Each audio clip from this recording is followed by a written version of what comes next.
నమస్తే. శ్రీ గురుభ్యో నమ. శ్రీమాత్రే నమ. ఆదిత్యాయ చ సోమాయ మంగళాయ బుధాయ గురు శుక్ర శనిభ్యే రాహువే కేతవే నమ. మనం రెగ్యులర్గా చెప్పుకునేటువంటి మాస ఫలితాలు, పక్ష ఫలితాలు ఇలా చూస్తుంటే డిసెంబర్ 16 నుండి 31 వరకు రాబోయేటువంటి పక్ష ఫలాలు ఎలా ఉంటాయి, ఈ సమయంలో అసలు గోచార రీత్యా గ్రహ సంచారం ఎట్లా ఉందో చూద్దాం.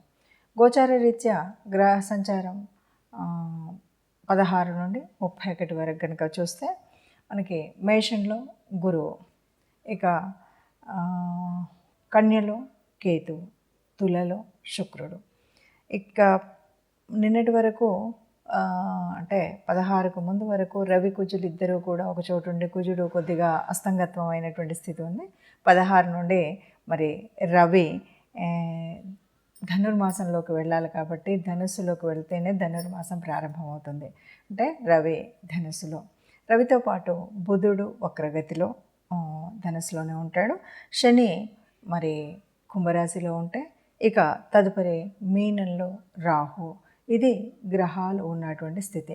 ఇక చంద్రుడిని కనుక చూసినట్టయితే మిథునం నుండి ప్రతి 2.5 రోజులకు ఒక రాశి చొప్పున తిరుగుతూ ఉంటాడు. ఇప్పుడు ఇలా ఉన్నటువంటి గ్రహస్థితిలో ఒక్కొక్కరికి అంటే గోచార రీత్యా గ్రహ సంచారం ఇలా ఉన్నప్పుడు ఒక్కొక్కరి రాశి రీత్యా కానీ లగ్నం రీత్యా కానీ కనుక మనం చూసుకున్నట్టయితే ఒక్కొక్క రాశి వారికి ఎలా ఉంటుందో చెప్పచ్చు. అయితే ఇది చెప్పే ముందు ఒక్క విషయం ఏంటంటే, మనం ఈ గోచార రీత్యా ఉండేటువంటిది మనం 30-40% వరకే చూసుకోవాలి. మిగతాదంతా కూడా మన జన్మజాతకంలో ఉన్నటువంటి యోగించేటువంటి గ్రహాలు, యోగించని గ్రహాలు, లేదా మనకు జన్మజాతకంలో ఉన్నటువంటి గ్రహయతి కానీ, గ్రహయుతి కానీ, గ్రహ దృష్టి కానీ, వీటినన్నింటినీ బట్టి మన యొక్క జాతకం ఉంటుంది. అందులో ఇందులో ఎగ్జాక్ట్గా కలిసేటువంటిది అయితే ఉండకపోయినప్పటికీ గోచార రీత్యా కొంత ప్రభావం ఉండేటువంటి స్థితిలో ఏదైనా లోపాలు అవి ఉంటే సరిచేసుకోవడానికి, లేదు గ్రహాలకి పరిహారం చేసుకోవడానికి ఏదైనా దానం ధర్మం చేసి ఈ ఉన్నటువంటి ఈ 15 రోజుల్లో కూడా మనం ఆనందంగా ఉండడానికి మనకి ముందుగా ఒక మార్గదర్శనంగా ఉండడం కోసమే ఈ గోచార ఫలితాలు. తదుపరి రాశి తులారాశి.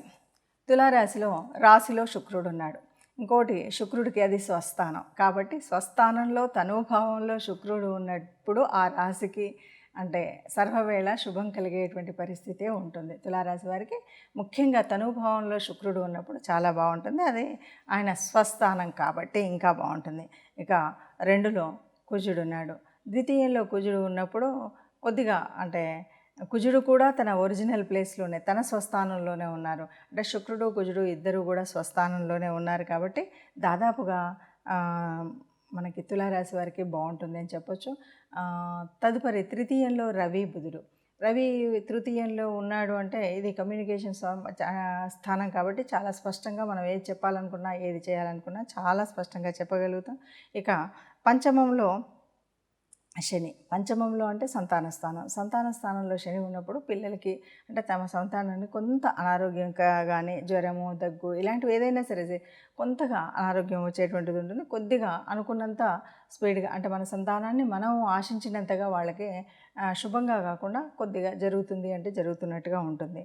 ఇక 6లో రాహు. 6 అంటే ఇది కూడా కొద్దిగా ఇబ్బంది. కాకపోతే ఏంటంటే 6వ స్థానంలో పాపగ్రహం ఉన్నప్పుడు అంతగా చెడు లేకుండా మంచిగా ఉంటుంది అంటారు. కాబట్టి రాహు పాపగ్రహం కాబట్టి కొంత బాగానే ఉంటుంది. ఇక 7లో అంటే సప్తమంలో గురువు ఉన్నాడు. సప్తమంలో గురువు ఉన్నప్పుడు చాలా బాగుంటుంది. అంటే వివాహానికి సంబంధించినంత వరకు తమ జీవిత భాగస్వామితో, వ్యాపార సంబంధితమైనటువంటి భాగస్వాములతో కానీ, సమాజంతో కానీ చాలా స్పష్టమైనటువంటి సంబంధం ఉంటుంది, చక్కగా ఉంటుంది. ఏ రకమైనటువంటి ఇబ్బందులు లేకుండా ఉంటాయి. ఇక 12లో కేతువు ఉన్నాడు అంటే చాలా మంచి విషయం ఏంటంటే ఇది మోక్షస్థానం.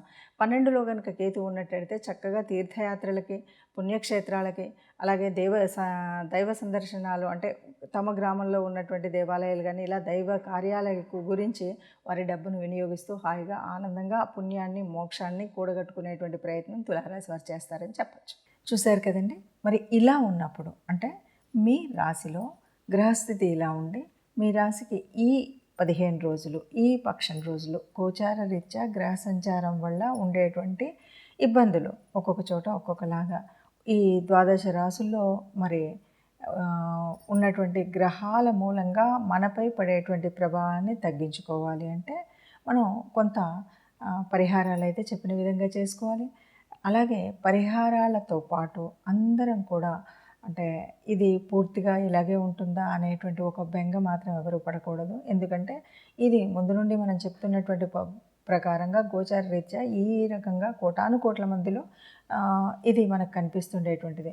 దీంట్లో మనకు కేవలం 30-35% మాత్రమే మనకు గోచార రీత్యా ప్రభావం కనబడుతుందని చెప్పుకున్నాం. కాబట్టి ఉన్నటువంటి పరిహారాలను తీర్చుకుంటూనే మనం చేయవలసినటువంటిది ఏంటంటే ఈ నవగ్రహ ఆరాధన అన్నది లేదా దైవ కార్యాలు చేయడం లేదా ఒక గోశాలకు వెళ్ళడం ఇలాంటి కార్యక్రమాలు చేస్తూ ఇది పూర్తిగా ఇలాగే ఉంది, నాకు ఇలా అవ్వలేదు అనేటువంటి దానికంటే కూడా మీకు జన్మజాతకంలో ఏదైనా ఒక దోషం కానీ ఇంకేదైనా ఉన్నా జన్మజాతకం ఆ కుండల్ని మీకు తెలిసినటువంటి ఏ జ్యోతిష్యులకైనా చూపెట్టుకొని ఏదైనా మీకు విపరీతమైనటువంటి కష్టాలు అంటే మీ జాతకంలో మీరు మాత్రం ఇలా చెప్తున్నారు, అందులో మాత్రం నాకు ఇలా ఉంది అని అనుకునే వాళ్ళు ప్రత్యేకించి మీకున్నటువంటి ఇప్పటికే పరిచయం ఉన్న జ్యోతిష్యులు కానీ మీకు తెలిసినటువంటి వాళ్ళు కానీ ఏదైనా పేరు ప్రఖ్యాతులు ఉన్నటువంటి వాళ్ళు అనుకున్నటువంటి వారి దగ్గరికి కానీ వెళ్ళండి. దానికి ఉండేటువంటి చిన్న చితక పరిహారాలు ఉంటాయి, పరిహారాలు తీర్చుకోవడం. లేదు మీకు మీరుగా మరి ఆ దేవుణ్ణి ప్రార్థిస్తూ నవగ్రహ ఆరాధన చేయడం కానీ చేసినట్టయితే మనకున్నటువంటి దోషాలు అనేటువంటివి తొలగిపోయేటువంటి అవకాశం ఉంటుంది. అంతేకాదు నేటి కాలంలో మీకు ఒక్కొక్క గ్రహానికి సంబంధించినటువంటి పరిహారాలు అనేకంగా ఇలాగే యూట్యూబ్లో చెప్తూ వస్తున్నారు. సరైనటువంటి జ్యోతిష్యం తెలిసిన పండితులు చాలామంది వీటిని చెప్తూ ఉన్నారు. అందులో ఏ గ్రహం వల్ల మీకు నష్టం ఉంది, కష్టం ఉంది, ఏ గ్రహం యోగించడం పోవడం వల్ల మీకు జరిగేటువంటి ఫలితాలు ఏమున్నాయని తెలుసుకుంటే కనుక దాని ద్వారా మనం ఏ రకమైనటువంటి పరిహారం తీసుకోవాలనేటువంటి విషయం సుస్పష్టం అవుతుంది. కాబట్టి అలాగైనా మీ గ్రహ దోషాలకు ఉన్నటువంటి ఈ స్థితి నుండి మెరుగయ్యేటువంటి అవకాశం ఉంటుంది.